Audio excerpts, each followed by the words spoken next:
Welcome to அறுசுவை அழினி. நிறைய இன்ட்ரெஸ்டிங்கான குக்கிங் வீடியோஸ் பார்க்குறதுக்கு மறக்காம இந்த சேனலை சப்ஸ்கிரைப் பண்ணுங்க.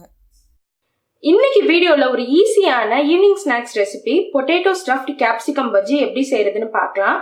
இதுக்கு தேவையான பொருட்கள்: உருளைக்கிழங்கு வேக வச்சது 2, பெரிய வெங்காயம் 1, பச்சை மிளகாய் 1, கொஞ்சம் கொத்தமல்லி. பெரிய வெங்காயம் இது மாதிரி நல்லா தின்னா கட் பண்ணி வச்சுக்கணும். கேப்சிகம் இந்த ஷேப்ல விதையெல்லாம் ரிமூவ் பண்ணிட்டு கட் பண்ணி வச்சிருக்கேன். மிளகாத்தூள், மஞ்சத்தூள், உப்பு தேவைப்படும். அதுக்கப்புறம் ஒரு பவுல்ல 1 கப் கடலை மாவு, 1 ஸ்பூன் சோள மாவும் எடுத்து வச்சிருக்கேன்.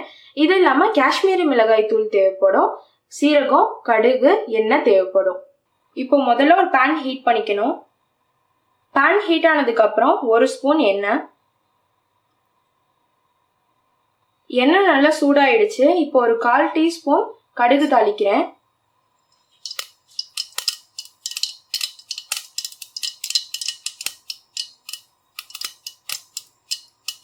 கடுகு பொரிஞ்சிருச்சு. இப்போ சீரகம் ஆட் பண்றேன்.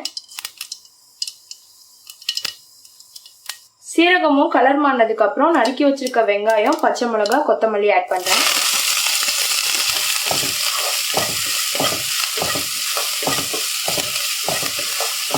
இது ஒரு 30 செகண்ட் வதக்குங்க.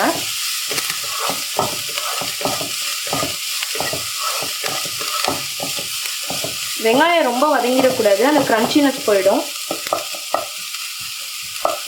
ஒரு 30 செகண்ட் வதக்கிட்டு மிளகாத்தூள், மஞ்சத்தூள், உப்பு இது 3 ஆட் பண்ணிக்கிறேன்.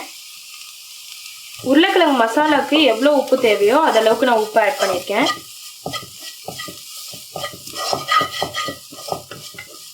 இதை ஒரு 30 செகண்ட் வதக்கணும். 30 செகண்ட் வதக்கிட்டு ஸ்டவ்வை ஆஃப் பண்ணிடுறேன்.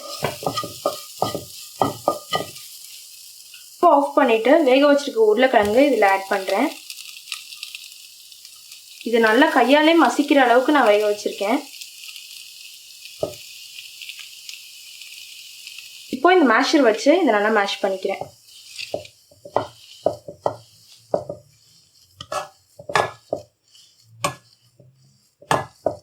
நல்லா மேஷ் ஆயிடுச்சு. இதுக்கு உப்பு கரெக்டாக இருக்கான்னு பார்த்துக்கோங்க, இல்லைனா உப்பு எவ்வளோ தேவையோ அதளவுக்கு ஆட் பண்ணிக்கோங்க. இது கொஞ்ச நேரம் ஆறட்டும். இப்போ இந்த மசாலாவை இது மாதிரி ஒரு பாலாக எடுத்துக்கோங்க.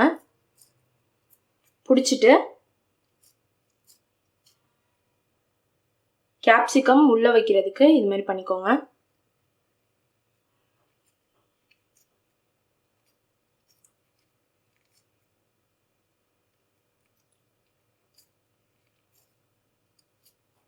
கேப்சிகம் ஃபுல்லாக கவர் ஆகுற மாதிரி பிடிச்சிக்கோங்க. இப்போ இது ஃப்ரை பண்ணுறதுக்கு மாவு ரெடி பண்ண ஆரம்பிக்கலாம். இதில் ஏற்கனவே 1 டம்ளர் கடலை மாவும் 1 ஸ்பூன் கார்ன்ஃப்ளவரும் ஆட் பண்ணியிருக்கோம். இப்போ இதில் ஒரு 1/2 ஸ்பூன் காஷ்மீரி மிளகாய் தூள் ஆட் பண்ணுறேன். இதுக்கு பதிலாக நம்ம நார்மல் மிளகாய் தூளும் நம்ம ஆட் பண்ணிக்கலாம். கொஞ்சோண்டு மஞ்சத்தூள் ஆட் பண்ணுறேன். மாவுக்கு தேவையான அளவுக்கு உப்பு ஆட் பண்ணிக்கிறேன். இந்த கடலை மாவு 1 கிலோ கடலைப்பருப்புக்கு 1/4 கிலோ பச்சரிசி கொடுத்து அரைச்சது. அதனால நான் எக்ஸ்ட்ராவா அரிசி மாவு ஆட் பண்ணல. நீங்க இன்கேஸ் வெறும் கடலை மாவு வச்சிருந்தீங்கன்னா 1 ஸ்பூன் அரிசி மாவும் ஆட் பண்ணிக்கோங்க. கொஞ்சோண்டு பெருங்காயத்தூளும் ஆட் பண்ணிக்கிறேன். இப்போ இதெல்லாத்தையும் நல்லா மிக்ஸ் பண்ணிட்டு இப்போ தண்ணி ஆட் பண்ணிக்கிறேன். மாவு நல்லா திக்கா கலந்துக்கணும், ரொம்ப தண்ணி ஆயிடக்கூடாது.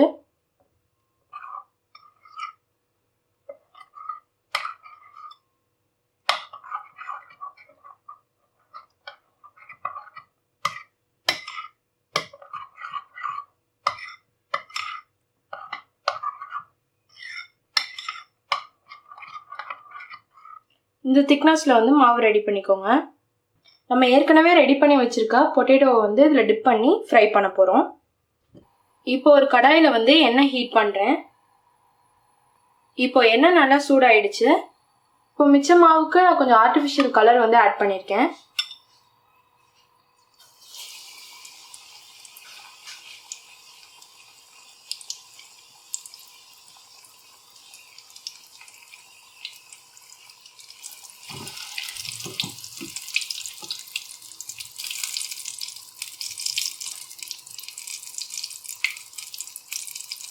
ரொம்பவே டேஸ்டியான potato stuffed capsicum bajji with தேங்காய் சட்னி ரெடி ஆயிடுச்சு.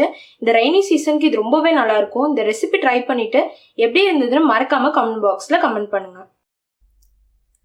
தேங்க்ஸ் ஃபார் வாட்சிங் தி வீடியோ.